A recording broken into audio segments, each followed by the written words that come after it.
Okay, so I'm Julia Coakley, Head of Operations for the MGAA, and I'd like to welcome you today to our webinar that's being delivered by Innovation Group. I'd just like to cover off a couple of housekeeping points, if I may.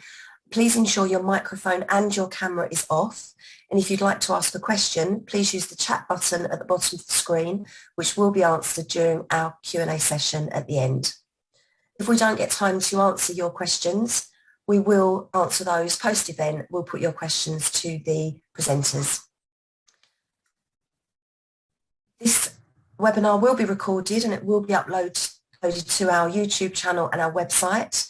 And the webinar is accredited for CII CPD points if appropriate to your ongoing professional development. We will be sending out a survey post-event for you to complete with your feedback on this event. And it's really essential that you complete this feedback survey as it does enable us to put on the best quality events for our membership. So today's webinar, Motor Repair, Unprecedented Market Challenges and How MGAs Can Manage Them, is being delivered by Innovation Group. And we have our panellists today, Gary de Groot, Sales and Marketing Director, Kate Goodwin, Networks and Engineering Director, James Gatti, Motor Commercial Director, and Kathy Hume, Operations Director. So Gary joined the business in 2019, but worked his entire career in claims, having performed a number of roles across claims handling, account management and sales. Gary has worked alongside some of the UK's largest motor and property MGA and has detailed insight into what makes many of them so successful. So Gary, if I might hand over to you. Thanks, Julia. Thanks for that wonderful introduction as well. Probably a better summary of myself than I could give. Thanks everyone for joining us today. We're very excited about this. I think as a topic, this is very relevant right now for any MGAs, insurance capacity providers that are out there that deal with motor. You'll be familiar with some of the challenges that we are experiencing currently in the repair space. And we want to talk through those in a little bit of detail today, and also how you guys can support your repair network, your TPA claims management company in navigating some of the issues that we've got as well. Just very quickly, we're happy to take questions at the end. So if you've got anything, please pop them in the comment box, as Julia said. And if there's something that you don't feel comfortable discussing or you want to take offline, emails available, or contact me on LinkedIn. I'll be happy to get back to you and correspond that way. So we'll just do some very quick introductions to the other speakers, and as Julia's done that in a little bit more detail. And we'll go to you first, Kate. Hello, Kate Goodwin. I am the Director for Network and Engineering for the Innovation Group. Been with IG just over 4 years, but actually this is my 27th year in the industry in a number of similar roles. Thanks, Kate. James? Hi, I'm James Gatti, Commercial Director for UK Motor at Innovation Group. I'm a lifer. I tipped out of university after a stint in retail. I arrived at the Motorcare, now Innovation Group, and I'm still here. So I beat Kate, I think, by a year, 28 years this year. Mm-hmm. Thanks, James. And finally, Kath, I'm going to say you're on mute. Oh, you did it already. There you go. Thanks, Gary. I'm Kathy Hume, Operations Director for Motor. Been with Innovation Group for just over a year, and this is my 30th year in the industry, so I was very young when I started. You beat us. Thanks, Kath. So guys, I guess just in terms of kicking off, and I think, James, I'll come to you first on this. Some people in the audience will be aware of the challenges, but just take us through the sort of marketplace that we're experiencing in relation to motor repair at the moment, some of the challenges that are out there and some of the things that we are dealing with on a daily basis. Wow. I mean, there's a lot to unpack just from that question. We've had three shocks to the market in pretty quick succession. I think we'd probably still be talking about a difficult time if we were only talking about Brexit. But we've got Brexit, COVID, and an upcoming commercial shock in the form of the conflict in Ukraine. These have all mashed and meshed together to create a situation in the repair market, particularly the repair market, that is utterly unprecedented in my 28 years, certainly, of worrying about these things. Not only do we have a squeeze on resource, we have significant capacity constraints caused by parts delivery problems, general problems in the supply chain. There's parts inflation, there's labour inflation, there's paint cost inflation. Repairers are used to operating in I suppose, a buyer's market for insurance. I would freely say that one of our roles in all of this is to try and head off the effects of claims inflation by using our influence to buy at the correct sort of prices for our clients. And that has traditionally had the effect of damping down the costs that insurers feel when it comes to motor repair claims. Obviously, we can't control, and we never have been able to control, the costs of parts, but we can control the cost of labour, and crucially, how often labour is used rather than parts. I think we're now in a position whereby all of those old norms can no longer be depended upon. When you think about how intricately the whole supply chain is stitched together, and how reliant we are on very lengthy supply chains, from as far afield as the Far East. Little things like freighters getting stuck in the Suez Canal, a shortage of semiconductors. These have massive implications and knock-on implications for the whole supply chain. So it might not even be that the part that you require contains a silicon chip, but since the ordering system or the packing system that actually dispatches that part runs off silicon chips, if there aren't enough of those and they can't be fixed, then everything slows down. Equally well, if because of Brexit, we cut out a whole layer of relatively inexpensive labour. If that's no longer available to us, who do we have to deliver those parts? Nothing here happens in isolation, and when it really comes down to it, when customers are making a claim, what are they expecting us to do? They're expecting us to repair cars. How do we make money? How do our repairers make money? By repairing those cars. What do we do whilst they're in repair? Well, we keep them mobile. At this point, the cost of courtesy cars has more than doubled. The availability of courtesy cars or new leased vehicles is at an all-time low. So we're almost in a position whereby, firstly, we're having to tell customers, I'm very sorry, but it's likely that it's going to take upwards of 3 to 5 weeks for your parts to arrive. And secondly, you might be in a queue waiting for somebody to return a courtesy car. Or, even worse, the courtesy car that we allocated to you has been damaged by the previous customer, and we can't get a hire car. I'm afraid this isn't going to be a terribly cheery call, but I think there are some things we can do about it, and I think I'll probably hand back to you to discuss with Kate and Kath what those might be. That's very useful, James. Thank you. I think there's a good summary there. Kate, going to come to you there, and anything you want to expand on there? I think a very important point. You deal with our network of repairers every day.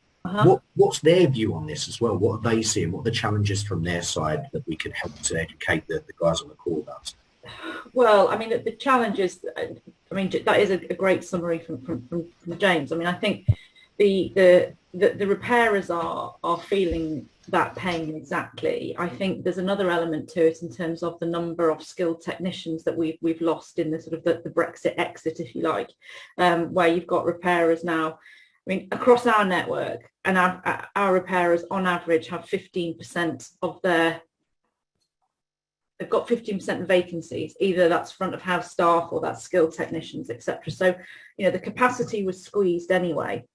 And then I think the complications now around ordering parts, receiving parts, etc., is putting such a lot of stress on the businesses. I think that's actually having another knock-on effect, and people are just leaving to go and work in the pub because it's easier, it's less stressful. And I think that's where we, as part of the supply chain in terms of being the work providers, that's where we can try and work together to ease some of that pressure in terms of raising awareness to somebody that's trying to engage with a repairer in the problems that they're facing, because so much of this is beyond their control. I mean, an amazing statistic that I came across when we were sort of doing some client insight reporting is that the average vehicle is made up of 11,000 parts. But those parts, on average, will be manufactured across 200 different countries. And we've got such supply chain log jams. I mean, James referenced the Suez Canal issue where, I forget the name of the tanker was, wedged sideways for however many weeks. The aftershocks of that will be felt for the next 2 years in terms of the queue that developed behind it. The fact that there aren't enough shipping containers, the fact that there are shipping containers that are on the wrong side of the world. It's not as simple as phoning up the Audi dealer and asking for a bonnet and 2 clips anymore. That's just out of the window. And I think that pressure is being felt most keenly by the repairers. And I think the best thing that we can do is to support them from day one. When somebody reports the claim, we flag to that person that we have these stressors that are outside of our control. Now that helps all of our businesses, because hopefully that helps to dial down failure demand of people chasing when there's nothing to chase, because we don't have dates in the way that we would normally have. But that's really the key thing for me is raising the awareness. And it's difficult to do that if somebody hasn't had an insurance claim before, because you don't want to panic somebody in thinking, oh my God, I'm going to be without a car, I can't get my car repaired. The messaging is really difficult, as James said as well, because it's difficult not to sound that it's all doom and gloom. But we're trying to be realistic. And I think getting that messaging right at day one for somebody, saying, we can repair your car. It's just going to take us as long as it takes. And we'll communicate with you all the way so you know what's happening. But there's very little we can do. If we can't get the bonnet because it's stuck somewhere, there's nothing we can do. And it's very difficult to get that messaging right, but that's absolutely the best thing that we should be doing right now. Yeah, thanks, Kat. Kat, just coming on to you on that question as well. I mean, anything outside of what the guys have said that you think is important to reference in terms of some of the challenges that we've got here? I suppose putting on my operations hat, I think during COVID we would have never expected the amount of recruitment pressure and it becoming a candidates market, as I'm sure we're all seeing, and obviously off the back of everything the guys have just said, the increased touch points that we have to do from an operational perspective, because customers are ringing to query what's happening. We're seeing a lot more activity and a lot more challenges that we need to work with. But I think Kate's right. We've done a lot of work in terms of messaging to customers, trying to set expectations on what to expect the journey to be, and to try and send it down the right route, from FNOL, making those key decisions, making sure that we're only sending repairable things to a repairer in the first place, So I think we just need to work together from an end-to-end process perspective. But I think everything else the guys have said, I suppose it's a perfect storm we've seen the last few years of multiple things happening that will challenge the market. And Kath, I'm going to stick with you. So, do insurers and MGAs understand the gravity of this impact yet? And have they been open-minded in terms of how we need to resolve this, or how we can support the repairers in trying to resolve this? Because we've now got a market dynamic really that repairers are not begging for work from insurance companies out there. Quite the opposite, actually. They're turning the tap off. We know that through a lot of providers. And if MGAs and insurers are not flexible in terms of process, labour rates, all of that sort of stuff, they're going to find themselves struggling to deploy work into their networks. Yeah, I think we're actually really lucky with our clients. They have been very, accepting that we need to do things differently, and we need to listen. And sometimes I think during COVID, it taught us that some of the multiple SLAs that we we put in or our clients want us to dictate to our supply chain don't always drive the right behaviours. Kate's network team have done a fantastic job, with the repairers to keep them on side. And I think sometimes we just need to listen to what our suppliers are telling us, and some of the things that we ask them to do, are not necessarily the right things for any of the parties. But I think the key is flexibility and us to think about things differently. Just because we've always done something one way, as I said before, COVID taught us a lot, I think, in terms of the art of the possible. And if you push different levers, you can get better results across the board, and it becomes a win-win. Yeah, okay. Kate, I guess you'd endorse that view that, insurers, MGAs need to be quite flexible here and very open-minded to the solutions that are being laid in front of them, because the market as it was 3 years ago is no longer not relevant anymore. It's not coming back anytime soon either, is it? No, it's not coming back anytime soon. And I think, just one of the things that's, my 27 years, James is 28 and Cass 30, we can probably quote standard sort of set of service levels that have been in place for all of that time, because it's never really moved forward and it's never really changed. And I think that change is here now, in the fact that we can't apply service levels in the way that we would have done, because very simply nobody can work to them. But also, there's a lot more pushback from the repairers, because you touched on it earlier, that they're all full, they're all creaking, so they are looking at who they want to work with. And I think key to keeping the network going and not turning the network into a car park is making sure that we do the right thing, allow flexibility, that we allow repairers to come up with their own methods of managing their work in progress, and have a trust in our supply chain. I mean, we are very fortunate with our network. We have a very loyal network with a very low churn, but we're not heavy-handed in the way that we manage them. So if somebody comes up with an idea that's working for them, then we kind of let them go. We let them run with it, particularly since we went into the first lockdown, where there were such constraints on part supply because the dealership network was closed. And I think that flexibility, and that we've really just got to get our heads around the fact that the market isn't coming back. Some of these changes, I mean, new car supply will eventually right itself, but because of what's happening in Ukraine right now, that won't be within the timescales we originally thought it would be. We thought that new car sales, and therefore the pressure on mobility, would probably ease towards the end of this year, Q1 of next. That's not going to happen now. We haven't got an answer. So, things are going to always be different. Whether the current state of play it becomes normal, I don't know. I can't predict that, but it's going to look very different. And flexibility and being open-minded to new ideas is absolutely the only way that we can get through this and keep things moving.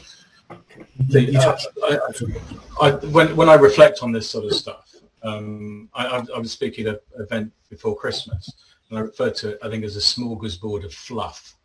When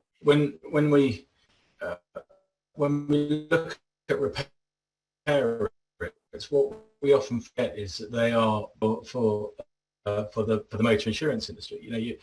This is how you indemnify your customers. And when I think it started off with courtesy cars, and then collection and delivery, and then lengthy warranties, and then 30-second call answering, and you name it, and lots of really prescriptive things were pushed in there.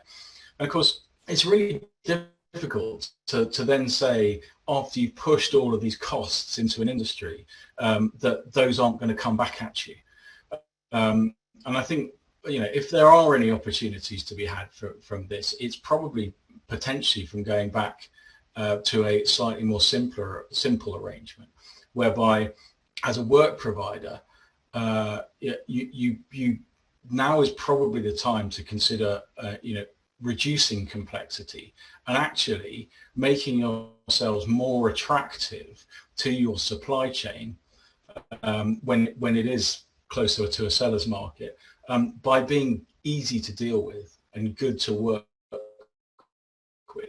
And I think a lot of people and a lot of work providers have forgotten how to deal with a relatively small number of very important suppliers. these being your repairers. You know, many people out there who have networks of more than 180 80 repairers, and they put thousands and thousands of their customers via these suppliers during the course of every year. And you know, if you're paying them badly, if you're paying them slowly, if you're pushing on them onerous demands in a market where, you know, frankly the work is stacking up, do not be surprised if you're last in the queue. You know, what we're not saying today is that we can improve the supply chain issues. What we're hoping everybody will leave here today with some idea of is what they can do to ensure that in a seller's market, they are higher up the list than perhaps they would otherwise be if they carried on regardless. Thanks. Yeah, and just before we come on to, you know, what we can try to do to mitigate some of the damage that this is causing, Kate, you've referenced Ukraine a couple of times in your answer there. I know, obviously, it's very early days at the moment. What sort of impact are we? You know, we've had Brexit, we've had supply chain issues, we've had labour issues. What sort of impact are we expecting now to see from Ukraine and the fallout from that? I mean, I'm learning this sort of every day, and I mean, I've got a couple of things that I've sort of just found out about the complexity of what's happening right now. I mean, you know, Russia, for example, is 1.8 of the global new car production supply chain. So they manufacture a Kia, Hyundai, Stellantis, and Toyota. Stellantis is Vauxhall, Peugeot, Citroën, Renault. You know, 1.8 seems to be quite a small number, but actually, you know, that's a big impact when all of a sudden that's just gone. BMW and Audi, you know, most German marques are very, very reliant on parts made in Ukraine. As an industry, well, as a world, we're also hugely reliant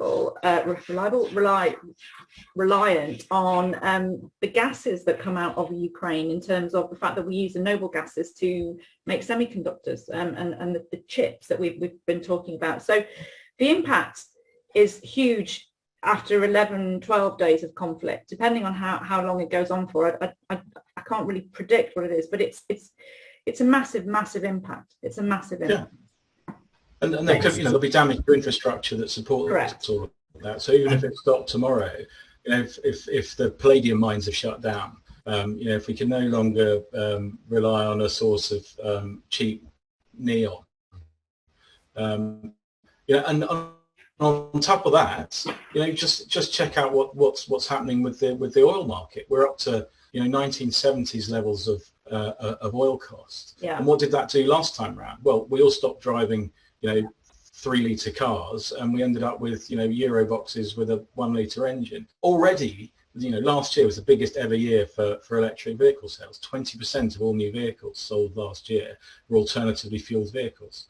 You know, all the new vehicle sales are going to be constrained because of the things we talked about. But, you know, it's not going to take much more of a push to ensure that an even greater proportion of new cars sold this year and the year after, as a result of the rise in petrol costs, are going to be electric. Yeah. But then you've got the rise in electricity as well, which sort of is a concern. I think, you know, the price rising. I mean, we're being squeezed everywhere. I mean, one of the things that is particularly concerning is 30% of the steel used across Europe in all manufacturing comes out as exported from Ukraine. You know, so it's a huge impact, and as James says, the infrastructure will be damaged. So even if we can actually mine the stuff, how can we get it out? And then what's the impact on transportation costs, etc., which all adds, you know, to the inflationary costs that we're seeing. It's overused phrase at the moment, but perfect storm. Yeah. Okay. Thank you. And I guess then on to, you know, with the audience that we've got here today, what do our MGA partners, insurers need to be doing to try to look, we're in an environment where there isn't a silver bullet to solve some of this. You know, a lot of it's out of our control, out of anyone's control. Supply chain issues are not something that, unfortunately, TPAs and insurers are able to control. But what can the guys on the call today and listening on sort of YouTube do to try to mitigate some of the damage and some of the risks around this? Kath, I'll come to you first. I think it's back to trying to think of different solutions. You know, historically we'd always jump into, you must give a courtesy car. Well, actually now, you know, some people might not need a courtesy car, they might need a taxi solution, you know, or a different type. So I think we just need to keep looking at different ways of working. I guess we're compounding the problem a little bit because of used car prices increasing, so more and more is becoming repairable, which clearly from all the things we've just talked about creates more of a challenge for us, you know, because we've seen, you know, car prices increasing month on month, so that margin more should go into repair technically. So I think, yeah, we just need to think differently, make the right decisions at Ethanol. And I guess from our perspective, we're really working hard on retention of our colleagues. How do we keep hold of our people, going back to, you know, it is a candidates market at the moment. And I suppose that flexibility of, you know, we would have never thought we would have ethanol handlers working from home 2 years ago. Now it's a requirement for candidates. You know, people don't want to work in an office anymore a lot of the time. Yeah. Kate, over to you on that. What, you know, you're dealing with our repairers every day. What are they asking for that the MGAs can support on?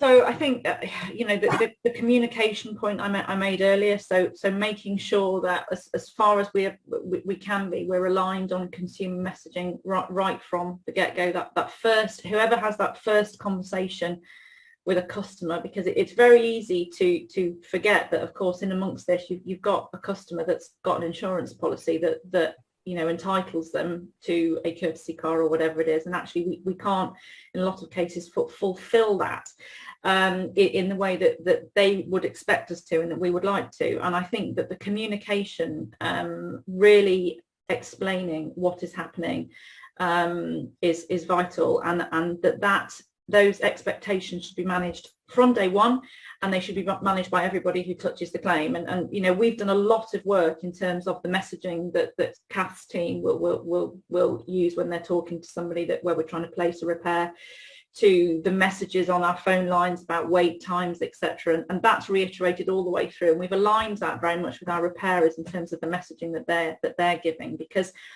you know, it's also can be quite a complex thing having a car accident, and the number of people that you might have to talk to. People do get confused, and I think that alignment of message and that really keeping the customer central to our thoughts in terms of, you know, somebody is unhappy here. This they think it's going to take 5 days, and actually it's not going to take 5 days. It might take 5 weeks. It might not be able to take the car off them for 5 weeks. Just making sure that understanding is there and it's reiterated, and everybody is supportive of the problem that the repairer, who is the person on that front line, is dealing with. Kath's point about staff retention is a really good one. Making sure that we all talk to each other respectfully. I know that's a silly thing to say, but it doesn't always happen. And you know, it is the point I made earlier about people sort of saying, "Oh, I'm going to go and work in the pub because this is easier." We all have a duty to make sure that we're not responsible for somebody feeling like that. And I think that goes for people in our call centres, people in the repairers. I think that's very important. And then the other thing, and the really important thing, is flexibility and allowing us to do our job. In actually, if we need to make a decision on somebody's behalf, allow us to make that decision. That might be that we vary terms. It might be that we, you know, write a vehicle off because we know we've got no chance of getting the parts, or as Kath said, we don't put somebody in a courtesy car. We pay for them to get a taxi to Tesco's on Friday, whatever it is. Give us that flexibility and trust us to keep the interest of the customer central to this and do the best we can with what we've got. Yeah. I think one of the key things, Kate, you touched on around the customer communication, right at the beginning of this, when we looked at our customer journey, some of the automation that we created actually isn't fit for purpose anymore, and was creating more failure, because we expected certain things to happen. You know, a booking in date we expected to happen within a certain amount of time, and we've had to flex that and change some of those processes quite quickly, because we just realised they were driving the wrong behaviour across and driving more demand into the suppliers, which obviously is not helpful. And James, we've got to be willing to potentially pay a bit more to these repairers as well, right? Oh, I mean, the mildly refreshing thing about the position we find ourselves in now is that the market has woken up a bit. They've stopped beating each other up with liability, using liability as a commercial weapon, and actually we're all in the same boat. And that, you know, there are problems caused by that, but there are also opportunities. So it will not be a commercial disadvantage to create better terms with your supply chain. In fact, it will be a commercial advantage to you if you create an environment where people want to work for you. And I think that's a real opportunity. We have been really sidetracked as an industry by ancillary concerns, which is why I'm so keen on talking about indemnity. And if you 4 or 5 years ago, an event like this, you know, if you'd gone to any industry conference, you wouldn't be able to move for claimant lawyers.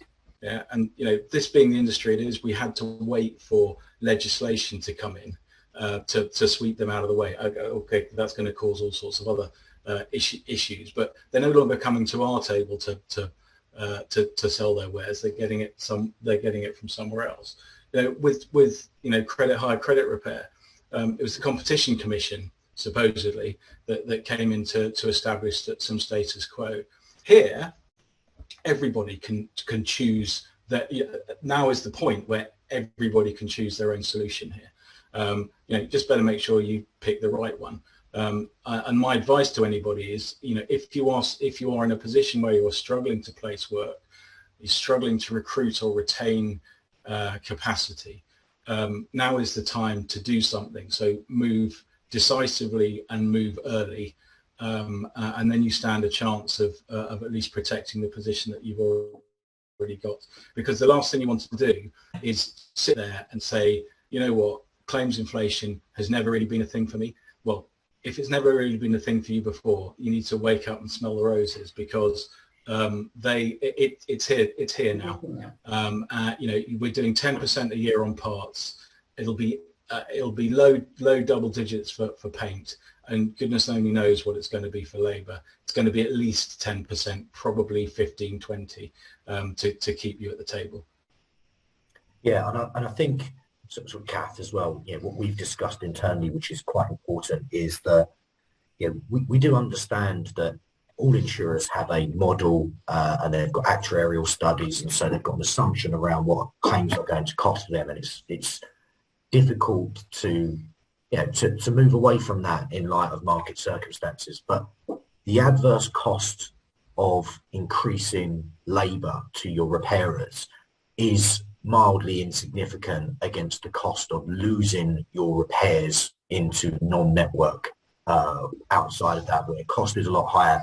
And on top of that, struggling to place repairs for your customers and therefore not leaving them with the journey that's expected and then renewing elsewhere. Yeah, I think that's right. And we always talk about total cost of claims. So, you know, if there's delays because you push to the back of the queue, you know, are you paying more in hire, you know, all things like that. So you need to look at it as a total cost of claim, rather than just the individual elements, I think. Yeah, James, you'd agree though, wouldn't you? The cost here is people not using your repair network. That's where we've got real hazard. You know, we fret as an intermediary. We fret about, you know, labour rates in the low 30s. You know, if you decided you were going to jack it all in and not run a steered repair program, you'd be upwards of 50, 60 quid an hour quite happily. And don't forget, you know, these are non-contracted people. You know, that they'll offer it to you on a take it or leave it basis. And, you know, when everybody's busy, you might have to take it. So I'd sooner be in an environment where at least there is a willingness for people to work for us, and you have a modicum of control over what your spend is likely to be. And you've got people going on. Sorry, Gary. I was just going to say, even if people go non-network, they're not going to get it done any quicker because the non-network has the same issues. So you, in effect, you're paying more for your customers still not to get, you know, a cycle time that we would have expected historically. So, you know, it's a lose and you need for to everybody. keep these things away and alive, because don't forget that the downstream impact of not supporting properly the repair supply chain is what comes back at you. So if you don't have a decent supply chain yourself, what's that going to do to your third-party captured claims? It means that you're going to be able to capture fewer, which means more of them are going to go into insurers' sub-row models, or credit repair. But either way, they're going to have a massively expensive hire car sitting off the back of it that's going to sit there whilst you wait for a part to arrive from Timbuktu. That is a massive uncontrolled cost, and it's a consequence of not looking after your own repairers. If the work goes elsewhere, you will not be able to control the duration. And therefore the inbound cost of other people handling your claims. There's another element to it as well in terms of things when they go, claims and repairs when they go non-network. You lose the comfort factor that we provide in terms of a guarantee of workmanship.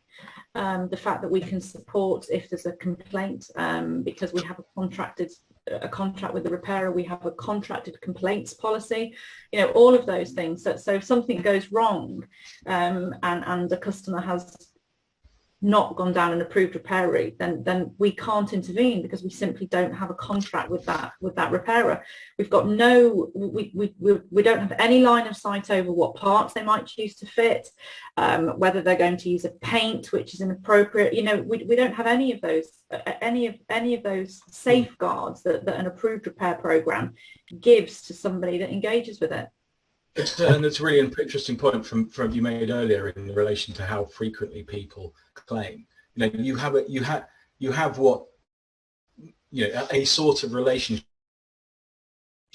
with the guy who's we're just losing you there. Services because you see him once a year. Phone's gone. I'm not sure whether it's volume or signal. Is that better? Yeah. Sorry, I was going to say that you probably have a relationship with the guy who services your car because you see him once a year or more probably. But anybody, you might want to consider not insuring somebody who has a significant relationship with their accident repair, local accident repair shop. But the reality is that most people won't make an accident repair claim more than once every 5-6 years. So they simply don't know who they're going to be dealing with. They need somebody to steer them into the right sort of solution, because these vehicles are not like the vehicles we were repairing 20 years ago, 30 years ago. There are ECUs everywhere. There are millions of airbags. There are automated routines. There are exhaustive materials. There's all this sort of stuff. And frankly, somebody popping up and having a go at repairing your car is no longer a thing that we want to encourage. No, I agree. And when you look at sort of ADAS and safety related technology and the prevalence of that and the complexity of it, all of our routines around engineering a repair where it's in our approved repair network gives us visibility over those things. We can make sure that the vehicle has had pre and post sweeps to make sure that they've picked up all the issues, it's been diagnosed properly, that the right equipment's been used. And as vehicle technology accelerates and certainly the prevalence of ADAS, that's absolutely critical, because if you let somebody drive away in a car that is not aligned properly, then the car is not aligned properly if the geometry has not been checked, and all of those things are safety critical. Lane assist on a motorway, if that hasn't been checked properly and somebody's reliant on lane assist and the headlamps are 1 or 2 millimeters out, that affects the efficiency of the lane assist, which people rely on. So all of these things are absolutely reasons to work with our repair network to keep it intact, and to let's be honest, to stop some of these repairers going bankrupt is what they're facing in terms of the pressure that's okay, I think on there because of the increases that they're seeing. Yeah. Just a question for you, because I think it's important to know. You know, we talk about repairers and where they're at right now. You know, we do know that they are prepared to walk away from existing contracts where they think it's appropriate to do so, where they're not paid appropriately, where there's a charge towards the bottom on their labour rates that they're paid. You know, these are not idle threats, correct?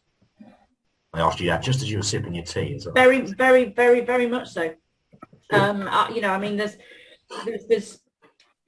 industry forums talking about it constantly and saying, you know, what is the most important thing? And I mean, this is one of the challenges is that we have, of course, is that every repairer will measure things slightly differently in terms of what's important to them. Now, of course, profitability is important, but there are elements that make up profitability. It's not all about the labour rate and the discounts. Some of it is around being easy to work with. Some of it is around paying on time.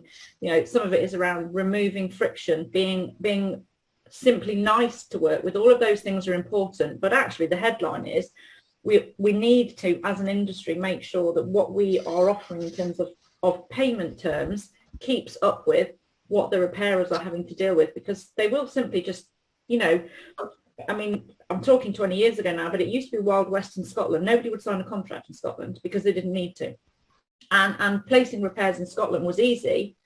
Managing an average repair cost in Scotland was impossible. There was no such thing. And I think, you know, we really want to avoid a return to that. And we have to do that by looking at our terms. When I think back to when I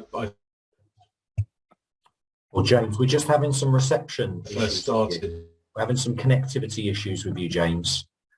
In this industry, there were. That's a shame. I might have to tell my wife to get off the phone. Just while you sort that out, James. So, I guess just in terms of, we've spoken around this a lot, but what actual tangible impact is this having for the customer? So, you know, how are we seeing complaints increasing or problems from their side? You know, what sort of stuff are we seeing?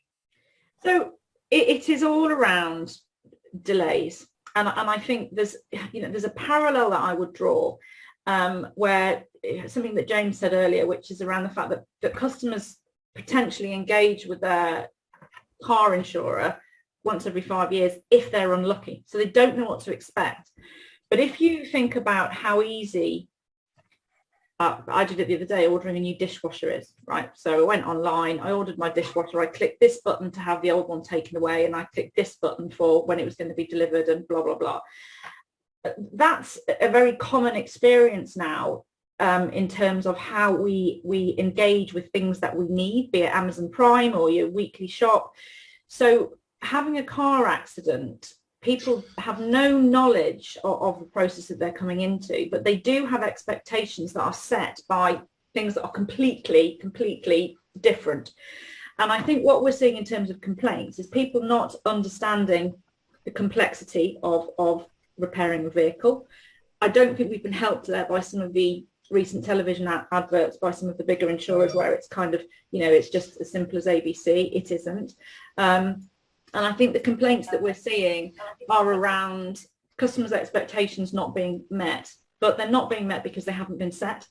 And, you know, noise around the delays, noise around why can't I have a courtesy car? I purchased a courtesy car. And I think it does come back to the point I made earlier, which is it's all about expectation setting and about being, you know, pragmatically honest about the situation that somebody is coming into in terms of, you know, normally we would expect to be able to uplift your car on Friday, and normally we'd expect that repair to take 5 days. We can't get to you on Friday because of X, Y, Z, and just keeping that, you know, it is that customer expectation. So the complaints that we're seeing, it is always about delays, a lot about lack of availability of courtesy cars, and some, you know, is about poor communication, and those are the ones that I don't forgive really, because I think the communication from us, from a repairer in these times, need to be better than it ever has been. Different, you know, to Cass' point earlier, some of the some of the automated messaging that we were sending, I think early in the pandemic, we switched off because it was unhelpful, because it was setting the wrong expectation. But complaints around a courtesy car not being available, complaints around a part not being available, what can we do? But that is the noise that we're getting. Yeah. So Kath, I guess to an extent what we're saying is controlling the controllables, which is communication, etc. Right? Yeah, and I think if something changes, it's really important that we communicate with the customer and tell them why it's changed. But I think Kate's right, everything she said, it's flexibility, adaptability and communication. Yeah. James, you're now off camera, which we're hoping will solve the Wi-Fi issues. We were just touching on how this is tangibly impacting what the customer experiences as well. Your thoughts on that? Well,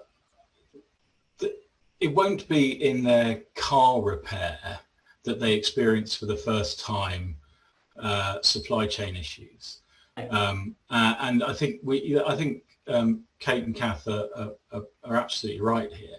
I don't want to be that industry which blames Brexit and COVID and everything else for failing to do their job properly. But equally well, when it is perfectly clearly the case that every other industry is struggling, one such as ours that is so dependent upon very lengthy international supply chains, shouldn't really be terribly big surprise to anybody that it's going to struggle. So I think we need to be honest with our customers. We need to be realistic, and like you say, we need to control the things that we can control to the best advantage of our customers and our clients. I think the thing that I was going to say before I needed to go and put some money in the meter was that when I first joined this industry, there was something like 20,000 body shops. 28 years later, we're under 1,500. Now, if we're not careful and if we don't make some sensible choices, when we come out of this, there are going to be far fewer than that. And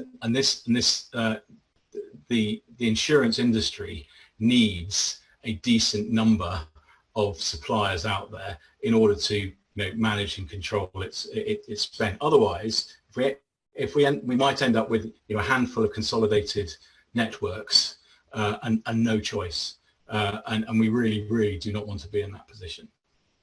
Yeah, because it will be they who then decide what services you can offer to your customers, not you. Yeah, frightening is that actually, James. That is. Thanks for that. Yeah. So guys, just I guess final question then. So Kath, I'll come to you first. You've worked for insurers, you've worked on that side. If you were in charge of repair one of our clients or one of the MGAs that have joined us today now, what would you be seeking to do over the next 2 years? What would your approach to what's happening be? I think look at fair pricing. I suppose the commercials is an important element as we've talked about. I think the other risk is downstream in 6 months, 12 months when people have forgotten. Customers are quite willing to accept things when there's snow on the ground or when we're in lockdown, but these things are not going to fix overnight, as we've said, and we'll probably still be talking about parts delays due to Ukraine or whatever it is, and people will have forgotten when it's not on the news. So I think that customer message and journey, and as I said earlier, thinking about what can we do differently to ease the pressure, whether that be process or some of the settlements that we make from an indemnity perspective. Yeah. Kate, your views on that? Next couple of years, what do we need to be talking about? What do we need to be readying for? Well, I mean, more of the same, unfortunately. I think that's what we need to accept, that sort of, the situation that we're in will become, another overused phrase at the moment, the new normal. I think, I think that the difficulty that we have is that the goodwill that we had, sort of echoing what Kath said really, the goodwill that we had in the, sort of certainly the first year of the pandemic is just not here anymore. And that should be a lesson to us in terms of, the memory of the public. It is very much driven by the media and what's in the media and what's not in the media. So I think that the messaging is really, really, really important, and that we sort of, you know, stay consistent and steadfast in the fact that these problems aren't going to go away, and that we continually work with all of our partners so everybody understands what's happening. You know, we're part of our job should be to provide all of our clients with regular and reliable insights, so they can sort of, you know, reflect that back into their teams. So you know, we're an educator. We must do that, and we must make sure that knowledge is sort of cascaded to everybody involved. It's of critical importance. I also think the other thing that we have to get ready is to be flexible and to be ready to react to rapid change, and to be able to make rapid changes to pricing if we need to. You know, gone are the days where we can take a proposal to a client to say we need to move this by this, and they take 3 or 4 months to deliberate, etc., etc. No, yeah. We'll lose the opportunities that we've got if we do that. And Kate, I think it's a really important question that we ask this, because a lot of our guests today will have had conversations, whether it's, you know, directly through their own network management piece that they've got, or through work providers such as Innovation Group, and you know, we've had to request labour rate increases for certain accounts because they were too low and challenged around deployment. That isn't short term, is it? You know, some of the fixes that we're putting in, like, this is not a 6-month thing and then it steadies itself. Are we looking at the suggestions that we're making now? Are we looking at, you know, you said new normal, this is here to stay? It is here to stay, and I would say the suggestions and the suggestions that we're making at the moment, I would always position them as phase 1 of change. I think there's more to come. I think there will have to be more to come, particularly, you know, if we do lose a wave of the repairer community to bankruptcy, which you know, shrinks the pot even further.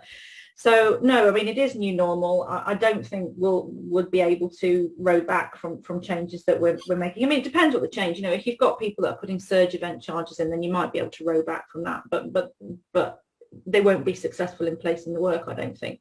So it will be new normal, and I think we should all anticipate more change to come. I think a big factor that we haven't really talked a lot here is about the price of gas and electricity, and the way that the repairers are being impacted on those price rises, and what that actually does to their running costs. And then, you know, another thing to sort of is the price war that's going on there in terms of skilled technicians. Since the beginning of the pandemic, you know, an average body shop's wage bill has gone up somewhere between 15 and 20%. The pressure on, you know, you can earn more money being an Amazon delivery driver or a Waitrose delivery driver than you can being a delivery driver for a repairer. So what's happening there? Those things are going to carry on, and we have to carry on being prepared to react to them and react appropriately. And that's not to you know, to overreact, but to be realistic about what we need to do. Yeah, James. Sorry, Gary. I was just going to say, I think the other thing we need to accept is that there's not one silver bullet to fix this. Unfortunately, you know, there's all different things and levers that we need to look at. So it all feels a bit doom and gloom this session, but I don't think there is, you know, a magic wand that is going to fix this. Yeah, I think we just got to be realistic. Right? Yeah, it is realism. I think the 2 key points, James, I'll let you finish on this as well, as we're talking about communication and flexibility of process. And, you know, also I think for the guys on the call, they need to work closely with, whether it's us or whoever your work provider is, to understand what this impact might look like over the next 3 years. So you can price that into your premium as well, and how that's going to affect your average claims costs. And I think that's important. James, final thoughts from you on, you know, what we should collectively be looking at for the next couple of years. I was just reflecting on how exciting it is as an opportunity potentially, because, you know, because there isn't a single solution to all of this. You know, actually, being in the business we're in, actually we get the opportunity to do something non-prescriptive for a change. You think about the single-mindedness and the sort of common purpose that there was when everybody had to suddenly bail out of the office. and start working from home. You know, before then, you know, if you suggested that, you wouldn't have been able to do that because of, you know, home working practices or policies about data protection and everything else. Those are all, you know, they're issues, but they didn't stop us doing what we needed to do. So, you know, actually, if we're to end on a decent note, there are opportunities here because everybody has the same problem. But if I was to characterize it, I would say the opportunity is to look more at outcomes, be more focused on the outcomes that you're seeking to achieve, whether that is, you know, satisfied customers or high value repairs or whatever it happens to be. So reduce the amount of prescription that you have in your process and look at the outcomes. You can only really do that if you harness the innovations that there are out there. You know, look at automation, look at interfaces.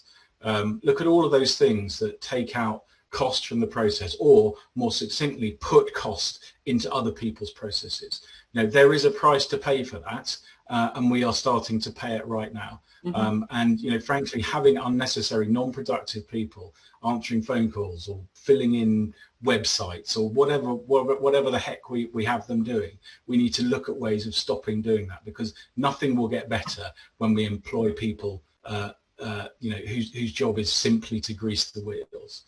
And finally, on that particular theme, cost out. You know, cost out should be the principal focus of all of this. You know, we can't control the price of parts or paint, and actually decreasingly we can't control how much it costs our repairers to employ people, but we can look at the costs of doing everything else, including the cost of transacting business with our partners. Brilliant, thanks, James. So yeah, guys, I think they're really interesting. Thanks to Kath, Kate, and James for their thoughts. You know, there's a lot of work here. There is no silver bullet. There's lots of small efficiencies that we can make. There's, you know, we would encourage everyone to listen to the experts in the room who are trying to guide the ship through this storm as much as possible. Flexibility in approach, in process, communication is key. And I think an acceptance that where we were 3, 4, 5 years ago is no longer relevant and is unlikely to return to relevance in the short or medium term future at all. But yeah, thanks everyone for the panel. Thanks everyone for joining us. And Julia, when you're ready, I'll hand back over to you. Thanks very much, Gary. A really interesting webinar, as we was going to expect. So I think it very much met expectations there. I think a couple of things that I took away from that I really liked was control the controllables. That's a really specific point that everything can come back to. The outcomes focused, again, another really good point, and expectation setting. So I think all of these, not only in this forum, but can be applied to many aspects of the things that business is trying to deliver now. So it just leaves me to say thank you very much again to Innovation Group and of course Gary, Kath, Kate and James. We very much appreciate your time. Thank you to the delegates for joining us today. Please do take a moment or two to complete the survey feedback that you'll receive post-event. So as I said before, it's really important for you to give your views on what we actually deliver here today and make sure that we're delivering the right thing for you. So without any further ado, I'd like to say thank you very much again and have a great afternoon. Thank you very much. Thanks, Julia. Bye-bye. Thanks.